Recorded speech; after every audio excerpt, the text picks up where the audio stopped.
শোনেন মকবুল ভাই, যদিও আপনার লেভেলের সাথে আমার লেভেল যায় না, তারপরেও এক প্রকার বাধ্য আপনার কাছে আসা। এই যে আমার সওয়াল, হ্যাঁ, আপনার মিয়া এরম কি দেখাইছে, এরা নাকি এরা ভালোবাসা করছে, বিঘার ধরছে, বিয়ে হইব। আর খালি কি তাই, দৌড় বেড়ে ছাদে উঠছে, বিয়া না হারালি পারে নাদ্যে মরে যাবে। আমার একটাই সওয়াল, অমূল্য রতন, আর হলে আমি কি নিয়ে বাঁচবো? তাই এক প্রকার বাধ্য আসলাম, আপনার মেয়েটাও দেন। আর যদি আপনার কোনো কথা থাকে তাহলে কর। কথা আর কি কমু ভাই, আপনার মতো লোকের হাতে আত্মীয়রা আমার সৌভাগ্যের ব্যাপার। তো যাই হোক, ছেলে মেয়ে যেহেতু উভয় পছন্দ করছে, এখানে বলার মতো আর কিছু নাই। তারপরেও একটু জানা দরকার, না জানলে হয় না। আসলে ছেলে কি করে না করে। কি হরে মানে? এ হসুর আব্বা, আপনি এটা কি করলেন?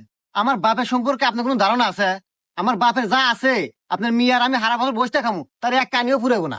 খালি কি তাই, ক্ষেতের ভিতরে 400 বিঘা সম্পত্তি আছে, যা অর্থ লাগানোর কারণ নাই। আবার বাপের একটা পাটের মেল আছে, যেখানে শত শত মানুষ কামলা খাটে, চাইলে আপনি ছাওয়া লাগবে কামলা খাটার ব্যাপার।